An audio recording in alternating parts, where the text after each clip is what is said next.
जय श्री राम। जय श्री कृष्ण। हे सौभाग्यवती माँ, आपको कोटि कोटि प्रणाम। आज आपके भीतर एक नया ब्रह्मांड, एक दिव्य आत्मा और एक भावी युग परिवर्तक आकार ले रहा है। जी बिल्कुल। क्या आप चाहती हैं कि आपकी संतान केवल संस्कारी ही नहीं बल्कि अंबानी और अडानी जैसी सफलता, समृद्धि और नेतृत्व क्षमता की स्वामी बने?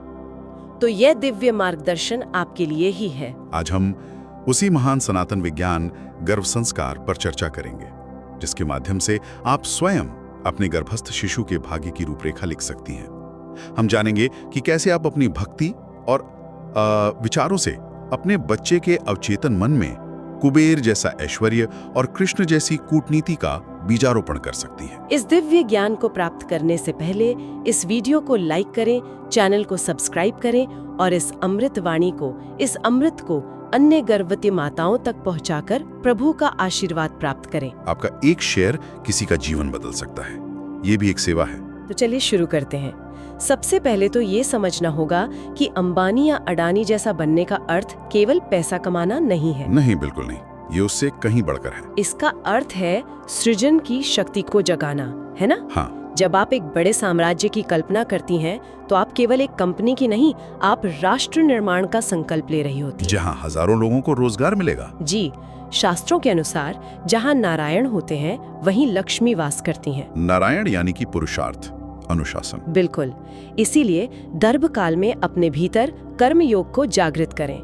कभी भी भूल कर भी दरिद्रता या पैसे की कमी है जैसे विचार मन में न लाएं। हमेशा प्रचुरता का भाव रखें। हाँ, हमेशा सोचें कि मेरा बच्चा ईश्वर का वरदान है और उसके लिए ये पूरा ब्रह्मांड धन के द्वार खोलने को तत्पर है। इसका सबसे बड़ा प्रमाण तो हमारे शास्त्रों में ही है। अभिमन्यु, जिसने माँ सुभद्रा के गर्भ में ही चक्रव्यूह भेदना सीख लिया था। जी। तो सोचने वाली बात है कि यदि एक बालक गर्भ में युद्ध कला सीख सकता है, तो क्या वो आधुनिक युग की अर्थनीति और व्यापारिक बुद्धिमत्ता नहीं सीख सकता? निश्चित रूप से सीख सकता है। यही तो गर्भ संस्कार का विज्ञान है। तो इसके लिए गर्भ की माँ को क्या करना चाहिए? इसके लिए आप प्रतिदिन श्रीमद् भगवद गीता के 15वें अध्याय, जिसे पुरुषोत्तम योग कहते हैं, उसका पाठ करें। और सिर्फ पाठ ही नहीं, संवाद भी। अपने गर्भ पर हाथ रखकर बच्चे से संवाद करें और कहें, हे दिव्य आत्मा, तुम इस पृथ्वी पर विजय प्राप्त करने और ऐश्वर्य भोगने के लिए आ रहे हो।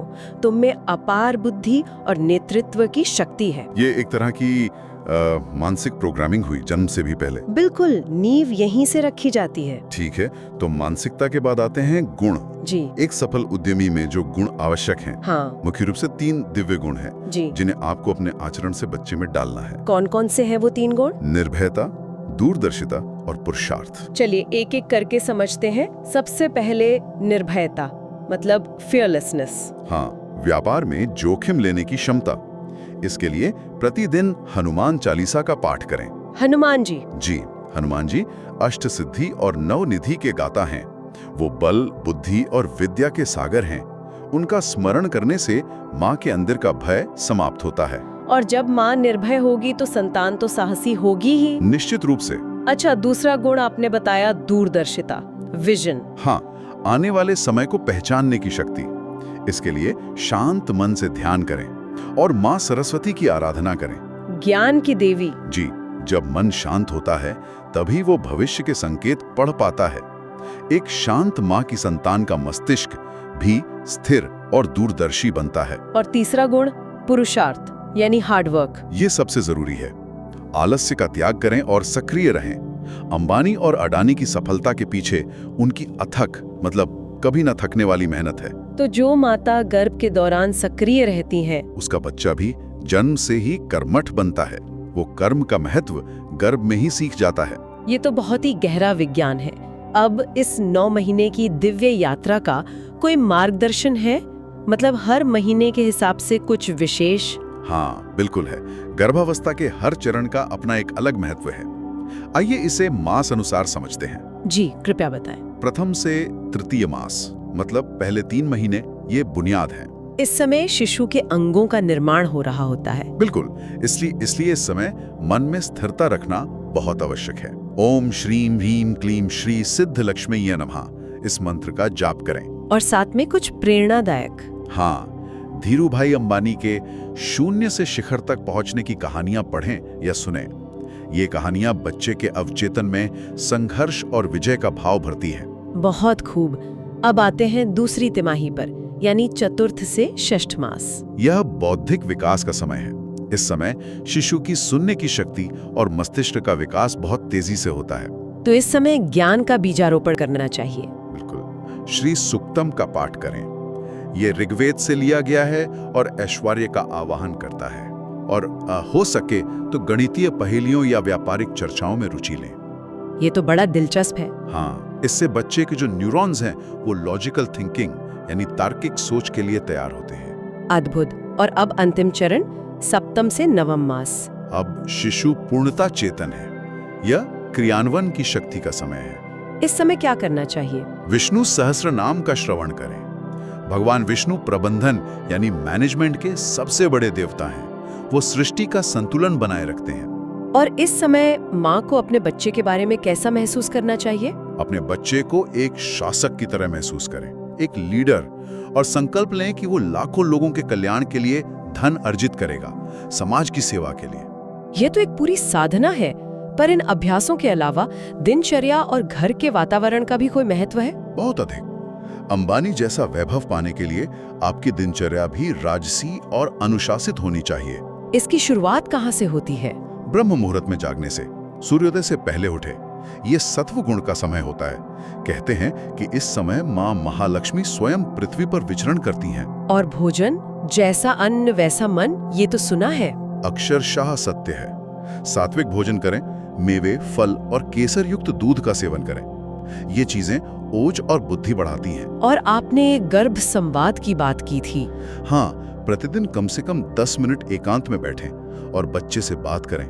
कहें, तुम एक महान लीडर हो, तुम्हारे पास धन को खींचने की चुंबकीय शक्ति है। घर का वातावरण भी तो महत्वपूर्ण होगा। बिल्कुल। घर में उत्तर दिशा में जो कुबेर की दिशा मानी जाती है, वहां सफल व्यक्तित्वों के चित्र लगाएं। नियमित रूप से शंख बजाएं। घर में लक्ष्मी मंत्रों का जाप चलने दें। एक सकारात्मक ऊर्जा का प्रवाह बना रहना चाहिए। और किन चीजों से बचना चाहिए? किसी भी प्रकार की झगड़े, ईर्ष्या या क्रोध से। ये सबसे बड़ा विष है। विष? हाँ, जब आप क्रोध करती हैं तो शरीर में जो टॉक्सिन्स यानी जहरीले तत्व बनते हैं, वो बच्चे की समृद्धि की रेखाओं को धुंधला कर देते हैं। बच्चे के भाग्य पर सीधा असर पड़ता है। इस दिव्य यात्रा में पिता की क्या भूमिका है? पिता को भगवान विष्णु की भूमिका निभानी चाहिए। जैसे विष्णु लक्ष्मी जी का पोषण करते हैं, मतलब? उन्हें माता को प्रसन्न रखना चाहिए।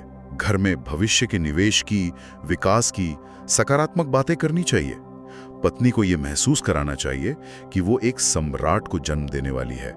उसका आत्मविश्वास बढ़ाना चाहिए। ये तो बहुत महत्वपूर्ण है।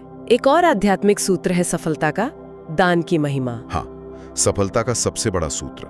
अंबानी और अडानी जैसे लोग सिर्फ कमाते नहीं, वो दान भी करते हैं। दान देने से धन बढ़ता है। यही सनातन सिद्धांत है। गर्भकाल में ही बच्चे को त्याग और सेवा का संस्कार दें। गरीबों की सेवा करें और बच्चे को बताएं, हम धन इसलिए कमाएंगे ताकि हम समाज की सेवा कर सकें। जब उद्देश्य बड़ा होता है तो साधन अपने आप जुट जाते हैं। बिल्कुल, यही तो रहस्य है। क्या कुछ विशेष मंत्र भी हैं जो इस प्रक्रिया में सहायक हो सकते हैं? हाँ बिल्कुल, कुछ विशेष धन आकर्षक मंत्र हैं जिनकी साधना की जा सकती है। जैसे कि व्यापारिक सफलता के लिए कुबेर मंत्र है। ओम यक्षाय कुबेराय वैश्रमणाय धन धान्याधिपते धन धान्य समृद्धि में देहि दापय स्वाहा। इसका मानसिक जाप करें। और कोई? बाधाओं को दूर करने के लिए भगवान गणेश का मंत्र है। ओम श्रीं गम सौम्याय गणपते वर वरद सर्व जन्म में वशमानय स्वाहा। ये मंत्र एक तरह से ऊर्जा को केंद्रित करने का काम करते हैं। जी, ये ध्वनि के विज्ञान पर आधारित हैं, जो सीधे आपके और आपके शिशु के ऊर्जा चक्रों को प्रभावित करते हैं। हे माँ, ये सब सुनकर अपनी सोच को कभी सीमित न रखें। ये न सोचें कि हम तो साधारण परिवार से हैं। बिल्कुल नहीं। याद रखें, धीरूभाई अंबानी भी एक साधारण शिक्षक के पुत्र थे। और गौतम अडानी ने भी बहुत छोटे स्तर से शुरुआत की थी। आपकी कोख से जन्म लेने वाला बच्चा अपने साथ अपना भाग्य लेकर आता है।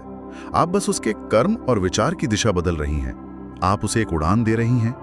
हे दिव्य जननी, आप धन्य हैं। आपके भीतर पलता ये शिशु आने वाले समय का आर्थिक महायोद्धा है, जो भारत की अर्थव्यवस्था को नई ऊंचाइयों पर ले जाएगा। इस गर्भ संस्कार का पालन पूरी श्रद्धा, भक्ति और अनुशासन के साथ करें। क्योंकि जब आप प्रसन्न रहती हैं, जब आप समृद्धि के सपने देखती हैं, तो ये पूरी प्रकृति, ये पूरा ब्रह्मांड उन सपनों को सच करने में जुट जाता है। हमारा अंतिम आशीर्वाद, तेजस्वी नावधीतमस्तु माँ विद्विषावहै। अर्थात हम दोनों, माता और शिशु, तेजस्वी बने, हमारी विद्या ओजस्वी हो और हम कभी एक दूसरे से द्वेष न करें। आपका बच्चा कुबेर जैसा धनवान, बृहस्पति जैसा बुद्धिमान और नारायण जैसा लोक कल्याणकारी बने। यही सच्ची गर्भ गीता है। इसी तरह के अन्य वीडियो के लिए वीडियो को लाइक करें, चैनल को सब्सक्राइब करें और कमेंट बॉक्स में जय श्री राम लिखें। प्रभु आपका कल्याण करेंगे। जय हिंद।